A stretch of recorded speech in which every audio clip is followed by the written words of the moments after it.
One piece chapter 1116 हमारे सामने है, जहाँ पे हम ये तक जानेंगे कि जो मदर फ्लेम है वो एक वेपन नहीं है बल्कि एक एंशिएंट वेपन का फ्यूल है। एंड भाई इतना ही नहीं, यहाँ पे हम जॉय बॉय के प्लान के बारे में भी जानेंगे कि आखिर जॉय बॉय का प्लान क्या था। सो चैप्टर को शुरू करते हैं जिसका टाइटल है कॉन्फ्लिक्ट, जहाँ पे एक और बार कवर पेज में हम यामाटो को देखते हैं जो कि श्राइन को विजिट करने लिए जा रही थी और वो यहाँ पे मिलती है ओत्सुरु से, यानी कि भाई किनेमोन की बीवी से, जहाँ पे किनेमोन की बीवी उसको कुछ मेडिसिन और डांगोस पकड़ाती है। और यहाँ पे हम उराशिमा को भी देख सकते हैं, अरे वही सुमो रेसलर। सो चैप्टर की शुरुआत एक और बार फिर से लोगों के रिएक्शन के साथ होती है, जहाँ पे लोग 800 साल पहले हुई वॉर के बारे में बात कर रहे थे, जहाँ पे लोग कहते हैं 800 साल पहले की वॉर अभी भी चल रही है, आखिर क्यों, कहाँ पे चल रही है, वो लोग तो मर गए होंगे जिन्हें वॉर करी होगी। सो जब इस वॉर के बारे में कोई जानता ही नहीं है तो आखिर ये वॉर चल कैसे रही है वेगापंक। एंड वेल यहाँ पे वेगापंक अपनी बात को कंटिन्यू करता, लेकिन यहाँ पे हम देखते हैं मई जो इसके सीन को, जहाँ पे हम देखते हैं रूम ऑफ फ्लावर्स को, जिसके अंदर थी ईमू और उसके हाथ में एक पोर्ट्रेट है जिसको पकड़ के वो चल रही थी। और यहाँ पे जो पोर्ट्रेट है काइंड ऑफ हिडन है और शेडो से कवर है, लेकिन अगर हम लोग पोर्ट्रेट पे फोकस करेंगे तो उसका जो लुक है वो काइंड ऑफ विवी से सिमिलर है।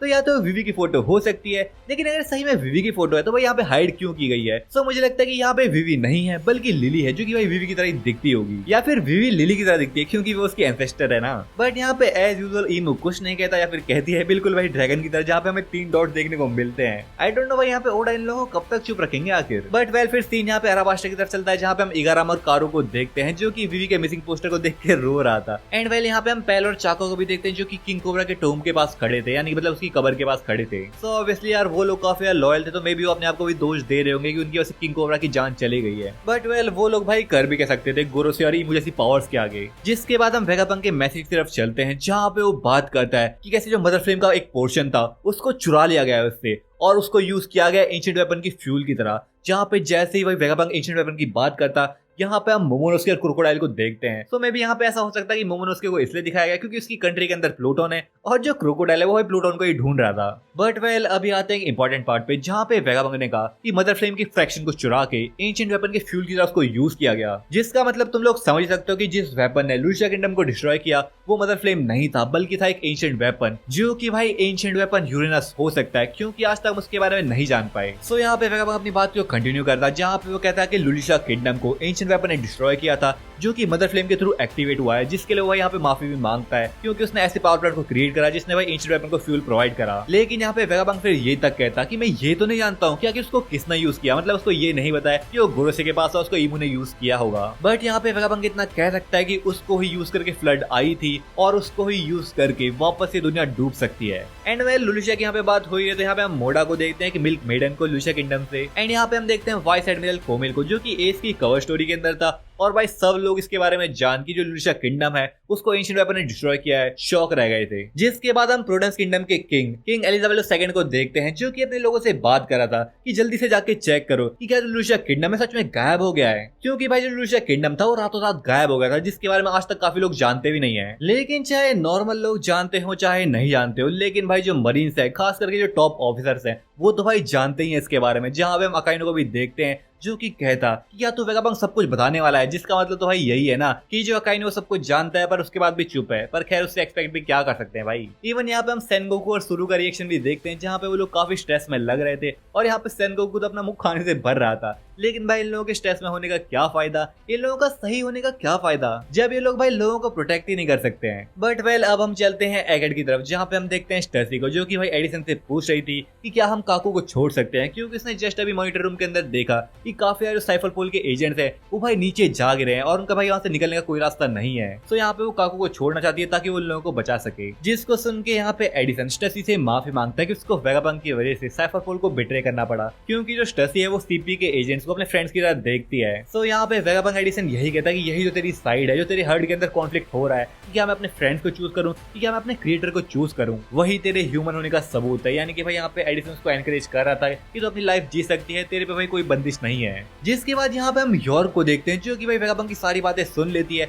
और वो शॉक हो गई कि वेगापंक मदर फ्लेम के बारे में जानता है कि उसने भाई एक पोर्शन चुरा के दे दिया था गोरोसे को, क्योंकि यहाँ पे जो यॉर्क थी उसने अपनी मेमोरी का ये वाला जो पार्ट था उसको सीक्रेट रखा था और पंक रिकॉर्ड से कनेक्ट नहीं करा था। जिसके बाद यहाँ पे यॉर्क सोचती कि अगर वेगापंक सच में जानता था कि वर्ल्ड गवर्नमेंट के पीछे आने वाली है तो इसका मतलब तो ये है ना कि वेगापंक ने स्ट्रीमिंग वाले डेंडन मोशी को कहीं स्पेशल जगह पे छुपाया होगा। जिसके बाद भाई यहाँ पे यॉर्क फटाक से 5 वर्ल्डर्स को कॉल करती है और वो कहती कि मैं जानती हूँ कि डेंडन मोशी कहाँ पे है, जहाँ पे वो कहती है कि डेंडन मोशी एंशिएंट जायंट रोबोट के पास है जो कि उसको प्रोटेक्ट कर रहा है। तो भाई लोग, तुम में से मैंने काफी लोगों के कमेंट्स पढ़े थे जहाँ पे लोग कह रहे थे कि डेंडन मोशी एंशिएंट जायंट रोबोट के पास हो सकता है। एंड वेल लुक्स लाइक तुम्हारी थ्योरी सही है यार। मुझे यार जरा माफ कर देना अगर मैं उस पर्सन को मेंशन नहीं कर पाऊंगा, काफी सारे कमेंट्स हो गए हैं क्योंकि। बट वेल यार, तुम लोग ऐसे कमेंट सेक्शन के अंदर थ्योरी शेयर कर सकते हो यार, काफी मजा आता है मुझे पढ़ के। और हाँ भाई, हमारा जो क्रू है वो 29,000 लोगों का होने वाला है, तो यार सब्सक्राइब कर दो, कुछ ही लोग बचे हैं बस। बट वेल, अभी हम वापस आते हैं वेगाबंक के मैसेज पे, जहाँ पे वो बात करता है जॉय बॉय के प्लान के बारे में, जहाँ पे वो कहता है कि जॉय बॉय का प्लान था तीनों जो एंशिएंट वेपन्स हैं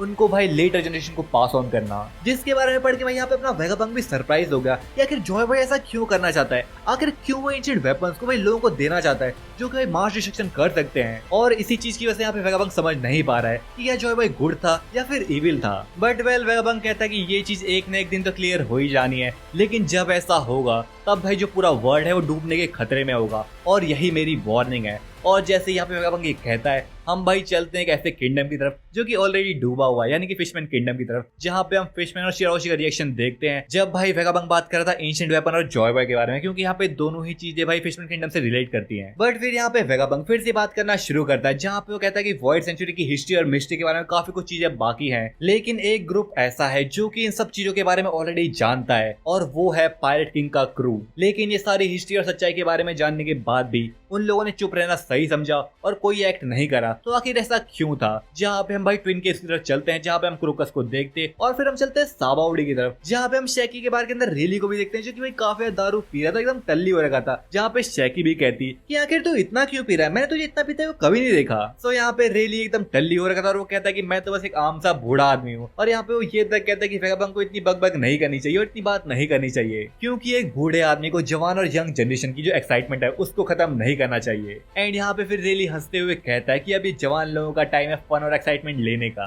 क्यों, मैं सही कह रहा हूँ ना रॉजर? और भाई हम सब लोग जानते हैं कि रॉजर ने जब हिस्ट्री के बारे में जाना उसने क्या किया, ही लाफ्ड। तो यहाँ पे एडिटर भी कहता है he who knows the truth simply laughs, यानी कि जो बंदा सच्चाई के बारे में जानता था, हिस्ट्री के बारे में जानता था, इस वॉर के बारे में जानता था और वर्ल्ड के साथ क्या होने वाला है इसके बारे में जानता था, उसने क्या किया, वो बस हंसने लगा। सो वेल, यही था आज की वीडियो में। होप करता हूं आप लोगों को पसंद आई होगी। अगर पसंद आई वीडियो को लाइक कर देना और चैनल को सब्सक्राइब करना मत भूलना। मैं मिलूंगा तुमसे अगली वीडियो में, तब तक के लिए सायोनारा।